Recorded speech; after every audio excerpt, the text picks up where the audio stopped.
Samantha Irvin shockingly quit WWE. Some fans are heartbroken, some are surprised, some are pissed off, and a good amount are all of the above.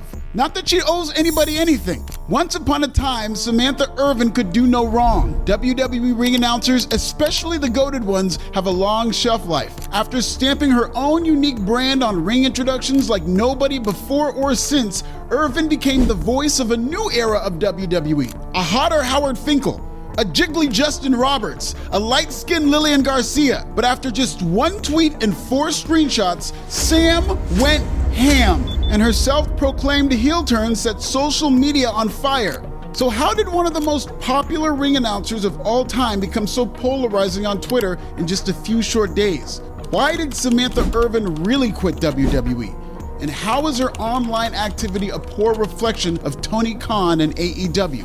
Subscribe in Swahili. Samantha Irvin doesn't fuck around.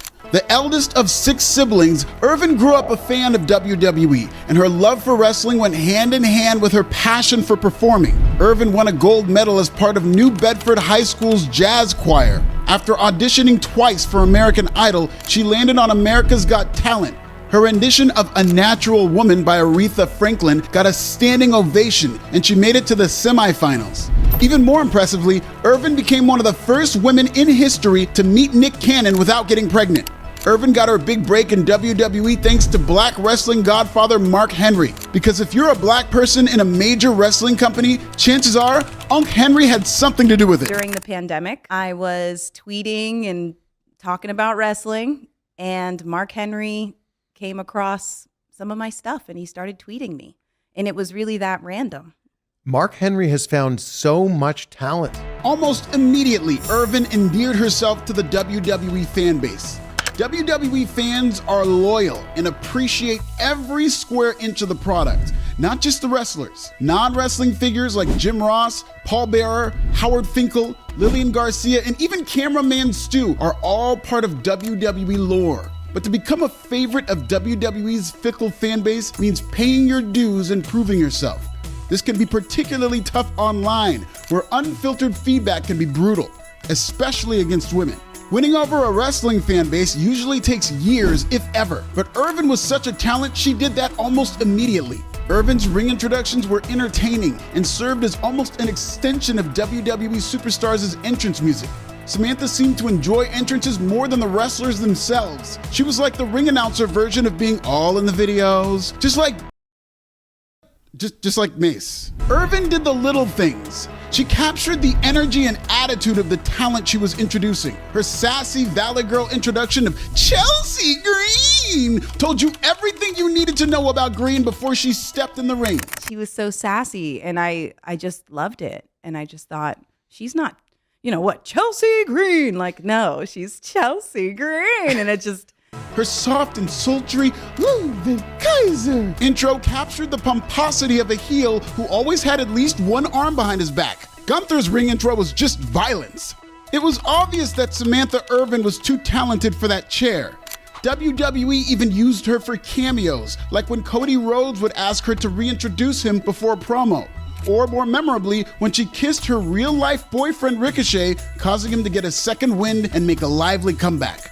If wrestling is fake, then explain this. Ricochet was like Popeye and Samantha was like Olive with spinach on her lips. Irvin at ringside made for countless viral shorts of just her ring introductions. She developed beloved quirks like holding the mic to her neck before an announcement and casually vibing out to the music after her announcements. I get asked this question every single day on social media. That mic is hot, it's live. So when I pull it up, I like to make sure that there's just, it's not just out catching whatever sound is happening. So I kind of hold it here. That also lets Berkeley know that I'm ready for him, because he'll just cue me, So when he sees me doing this, he knows that I am ready. Mm-hmm. And then when I don't know sometimes when the announcement's going to come. So, this is the quickest, know what I'm saying? Sure. Like, you don't want to be like, oh.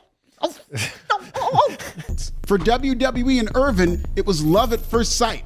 But unbeknownst to her growing fan base of Sammy Simps, that love did not go both ways. Samantha Irvin announced her departure from WWE hours before the October 21st broadcast of Raw. Though Irvin's exit was planned for months, many fans were caught by surprise. Irvin told a fan that she didn't like being a ring announcer and pushed to become a GM or a manager. What seemed like a perfect fit suddenly ended as anything but. Irvin was getting restless. She wanted more, so she walked away. Ricochet similarly quit WWE for AEW a few months prior. Tribalism is alive and well in wrestling, and Ricochet was roasted by WWE fans for signing with AEW. Mans went from being a titan to a jaguar, like Calvin Ridley in reverse. But now, out of the watchful eye of WWE, Ricochet didn't take his criticism lying down. He clapped back, admittedly answering tweets from accounts with followings smaller than a Dynamite crowd. Not to be outdone, the second Samantha Irvin quit WWE, she went from Howard Finkel to Tupac real quick. Samantha Irvin wasn't fucking around. I'm so glad I don't have a boss anymore so I can say this. Shut the fuck up. Samantha went on to retweet a series of negative tweets. This is a popular social media tactic among celebrities under attack because it creates the perception that everybody who has a problem with them is just a crazy Twitter troll. But some of her retweets were actually reasonable, like unpaid critics suggesting she could easily stop responding to each comment. It's not necessary. She's creating an environment for people to turn on her by doing that. This hardly stopped Irvin from replacing her whole timeline with the backlash she received for quitting. Always remember you can be replaced. You are pathetic and ungrateful. Irvin clapped back and also had smoke for fans who came for Ricochet. When he was at WWE, all he ever heard was that he was a jobber or he was in catering. Now he's actually paid well to put on matches he likes. He is doing great and I'm really proud of him. Also, I went to the show last night and the crowd was having fun. One thing about Twitter is fighting backlash is like trying to empty a cesspool by drinking the poisoned water with a straw. Fans immediately compared Irvin's post-WWE behavior with that of Ricochet's. These two belong to each other so much. Chronically online while being that famous is crazy. Then there's this tweet, which in the middle of all this senseless backlash is actually a pretty solid take. It's crazy how both their professionalism and maturity plummeted the second they left the company. Samantha and Ricochet's unhinged Twitter behavior speaks to the culture of AEW, and maybe more so the culture of leaving WWE. On one hand, many feel artistically unleashed after quitting the button-up Stamford, Connecticut. This could be a good thing given WWE's unwritten rules and codes of conduct. Cody Rhodes, Drew McIntyre, and Bobby Lashley all became main eventers by quitting WWE and becoming undeniable. But they didn't use Twitter to plead their case. They used talent. AEW prides itself on professional wrestling, but it's hard to tell based on how unprofessional its talent is online. Don Callis was recently in the comments attacking Disco Inferno for his AEW criticisms. What's up, Disco? Dax Harwood about lost his mind and threatened 2'6" fraudcaster JD from Proud Boys because of JD's click-chasing AEW criticism. Cousin Jerry only started burying AEW after the ex-sicko wore out his welcome and got dragged by the women's locker room. But this was just another example of AEW wrestlers reducing themselves to dignifying a comment from a digital garden gnome. Look, I'm not the biggest fan of that little bigot either, but you don't gotta crash out and threaten him IRL. Just roast him. He's a short, bigoted, balding wrestling podcaster. What's there not to roast? JD is short enough and racist enough to be a jockey for a Clans horse. There, that one's for free.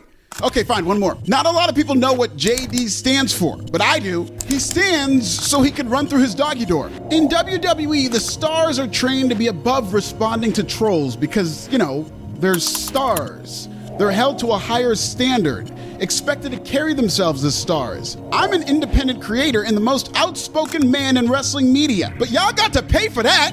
You'll rarely see me bickering in the comments of South African Twitter for free. Instead, you'll see it in a sketch right here on Pro Wrestling Bits. Subscribe in Swahili. If I have smoke, I'll put it in my art. We're 30,000 strong in this bitch. A lot of people love me. Love you too. At the same time, I'm sure there's at least one person in the wrestling universe who maybe doesn't like me, but in the words of Cousin Phil, I turn my hate into cash.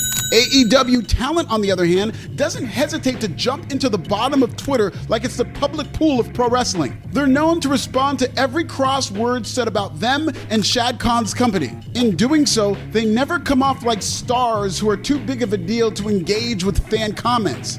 they come off like fans themselves with too much free time on their hands. Almost like they have no fear of repercussion due to a lack of authority in that company. Almost like AEW is being run by a guy we've branded as Tony Twitterfingers. AEW's ratio culture comes from the top. Despite his $1 million upbringing, Tony Khan is a message board messiah. Like Dax, Tony lashed out at Cousin Jerry. Like Callis, Tony lashed out at Disco Inferno. In fact, a lot of times when AEW talent responds to comments, it's to get over with the boss. In WCW, Hall and Nash learned how to ride motorcycles to get in Eric Bischoff's good graces. In AEW, if you want to appease the sicko final boss, you need to know how to type in 140 characters or less. You know, like an incel. Tony Khan has no authority, no control over his locker room, and lacks the self-control to ignore mean tweets. And when the president and CEO of not one, not two, but 3 mediocre franchises can be found bickering on a Bird app, it magnifies AEW's inferiority complex. When Samantha Irvin and Ricochet lashed out on Twitter shortly after their departures, I kind of understood where they were coming from. Public figures can only take so much, and you can't blame them for standing up for themselves against vile backlash. But then I remembered that the only reason they felt so empowered to do so was because they were no longer with WWE. And in Ricochet's case, he's been given carte blanche to crash out on Twitter because he's now signed with AEW, the home of unprofessional wrestling. A culture filled with talent rubbing elbows with trolls is one begging for backlash. Like when Max Caster trolled fans by encouraging Drew Gulak's sexual harassment gimmick. Get mad at Max all you want, but when the president of this company is throwing Twitter tantrums like David Bix when it's time for a bath, don't be surprised when the wrestlers follow suit. David nixed a bath. Samantha Irvin's brand in WWE was as a lovable ring announcer with an approval rating higher than Donald Trump's at a Nazi rally. Now she's fighting with everybody on Twitter like you know who. Samantha and Ricochet were once in rival companies. It was giving Romeo and Juliet. But now that Samantha's quit WWE, they both have something in common. Neither of them have a boss. Will Samantha end up in AEW with Ricochet? Tell me in the comments!